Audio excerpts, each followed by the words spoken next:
Sankhya is the oldest of the 6 Indian philosophies, and it had the most influence on Indian spirituality. Sankhya is the foundation for the spirituality of Buddhism and yoga. It was written by Kapila around 700 BC. Sankhya says that reality is created by your perspective.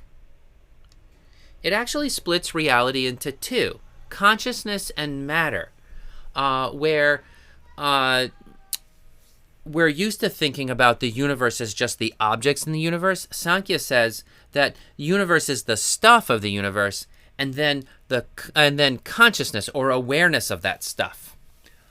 So Sankhya proposes a spiritual hierarchy where awareness or consciousness is at the top. It's the most spiritual, and matter that isn't aware of itself, like a rock, for example, is at the bottom of the spiritual hierarchy. It's unconscious. In Sankhya, consciousness is the true self, and matter is kind of the false self. Here's a map of how Sankhya says that consciousness and matter create the universe. And at the top left, you see consciousness. At the top right, you see matter. And then there's this whole map of how the interaction between consciousness and matter creates the world. And if you want, you can learn more about this map by going to my lecture on Sankhya. But basically, Sankhya says it's not God that created the world, but you created the world through a faulty consciousness. And you want to basically, Sankhya says you want to undo that false reality. So according to Sankhya, the true self is just a passive watcher or a witness. It's kind of like a great big eye. And that's the top left of this diagram. The true self has no thoughts, no body, or no mind in Sankhya. Then, due to desire, this true self creates an illusion that the mind and the ego exist.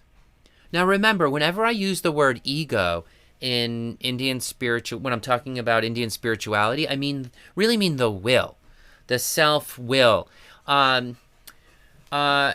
Ego could mean also a sense of I exist as a separate being in Indian spirituality.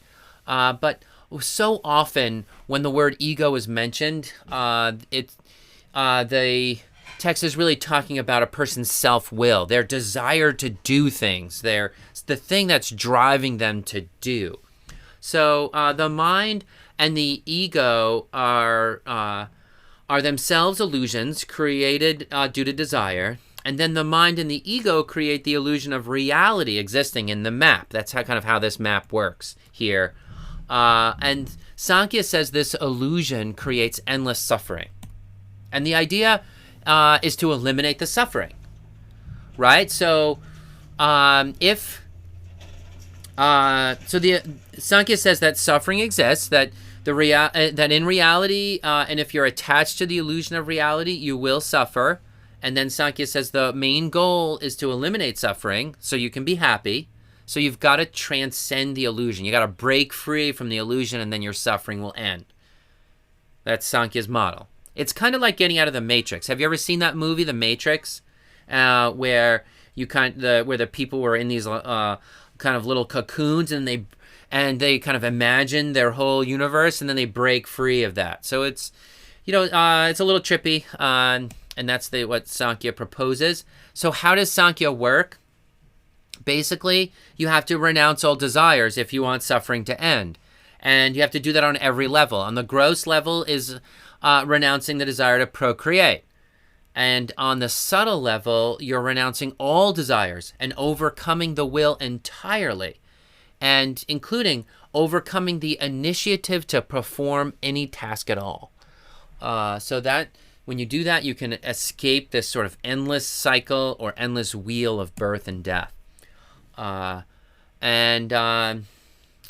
so this works. How does this work? Well, you basically, once you conquer your will, your mind reaches a still point in meditation. right? You don't. If your will is the organ that wants to do things or even have thoughts, and if you conquer it, then the will is no longer doing anything, and so you're at a place of perfect stillness. There, you're close to that idea of being a big I. You're just watching your life. You're just watching your body and your mind as if you were watching a movie. Sankhya says this is true. This is liberation. This is what the true self is. The true self has achieved moksha, or freedom, or liberation from the illusion of reality, the body, and the mind existing. All right, so again, Sankhya's roadmap to bliss starts with the idea that suffering exists, and then notices that suffering comes from desire. We want to eliminate suffering, so we eliminate the desire, and therefore we have to eliminate the will, and specifically detach the will from the illusion of reality existing. You're not done until you've eliminated every last bit of evidence of the self ever having existed, right? So if there's little bits and pieces of yourself lying around, then you haven't fully eliminated all desire yet, and that you haven't burned all your karma yet, basically, and so you haven't dissolved into the universal oneness yet. So in Sankhya, if you've managed to conquer the will and erase every bit of evidence that you existed, then you're no longer creating karma. You no longer have karma. You're no longer trapped in the cycle of birth, death, rebirth. You've escaped the illusion, and that's what happiness is in Sankhya. That's spiritual bliss, or enlightenment, according to Sankhya. Well, right away, I want to pose a serious question to students, because this is a personal, I just want to share with you a sort of personal, a real personal question that I have about Sankhya. I get how each step towards greater and greater detachment work. How, like, if you follow this map, you're aiming at total detachment, total. I even see how that could, in some sense, eliminate suffering when bad things happen to you. But what I have never been able to understand in this model is how it results in bliss. Like, how the end conclusion of Sankhya is that this is happy. But I've always had a hard time sort of figuring out, well, how is this happiness? Is elimination of suffering sufficient for happiness?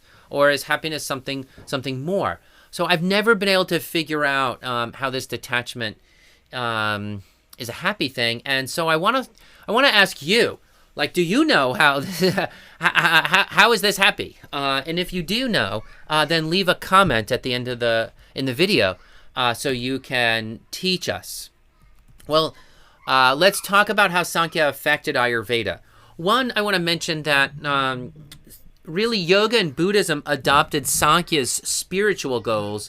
Ayurveda just adopted some of Sankhya's methods, especially Sankhya's theory of guna, which is the categorization of nature by its qualities. Ayurveda is all about the gunas, right? How do you categorize nature? That's pretty much what Ayurveda is, starting with the 3 body types, our 3 main categories.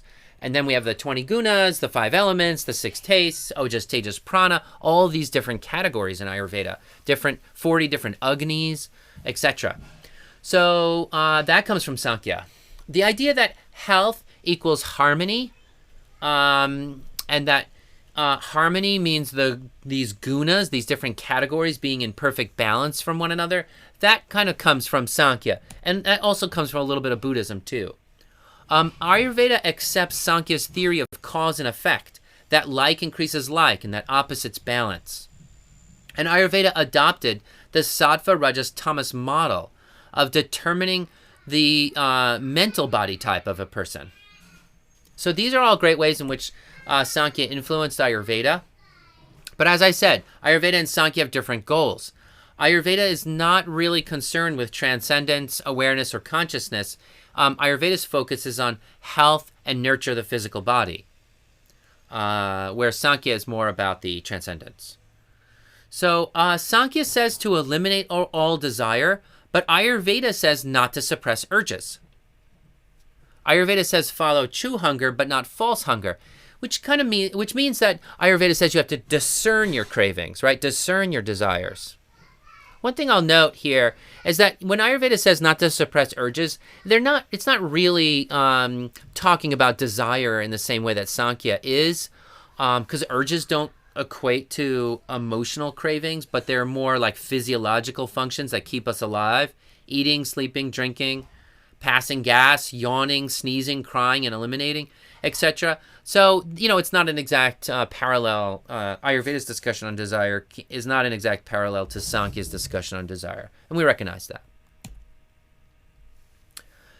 What are some other ways that Ayurveda differs from Sankhya? Sankhya calls the body, the mind, and reality an illusion, but Ayurveda treats the body as if it's real and important.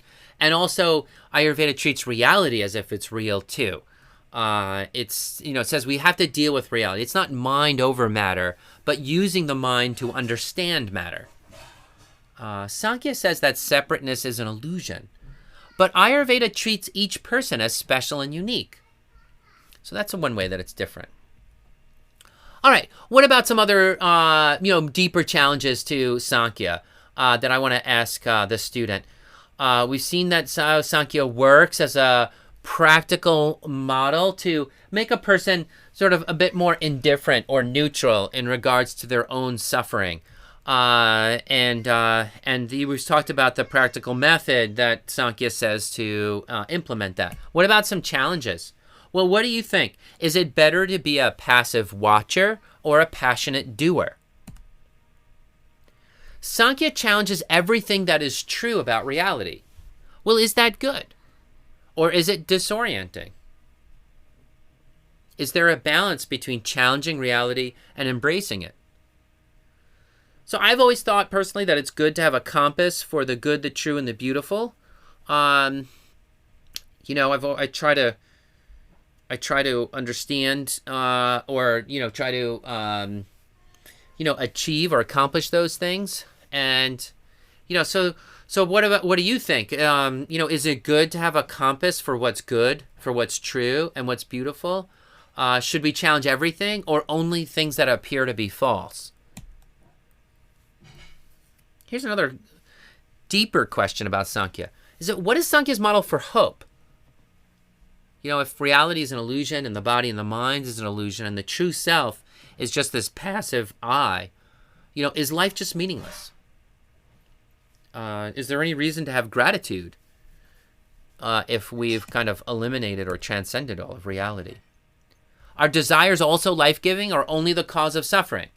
Is it better to focus on elimination of suffering? Here's another one, actually. Is it better to focus on elimination of suffering, or is it better to focus on enjoying the blessings you've been given? And what is the principal aim of human activity? Should consciousness be at the top or love? Is enlightenment our goal or love our goal? One of the questions, one of the things that I always think about is how does love and marriage work in Sankhya? I mean, how does a person love if they don't exist? I always imagine, if I had proposed to my wife, if I was a believer of Sankhya, and I just imagine proposing to my wife, honey, I know that my mind doesn't really exist, and it's just an illusion anyway, but it loves you, and my true self really has no feelings at all, and it's just passive, but it did notice my mind loves you, and I know you're just an illusion too, and that you don't really exist, but will the illusion of your ego marry the illusion of mine? That to me is like a pretty flat proposal. So I think my wife would have probably hit me across the head with her pocketbook if I asked her to marry me that way. So how does love and marriage work in Sankhya? I don't know. I'd love to hear your thoughts on that.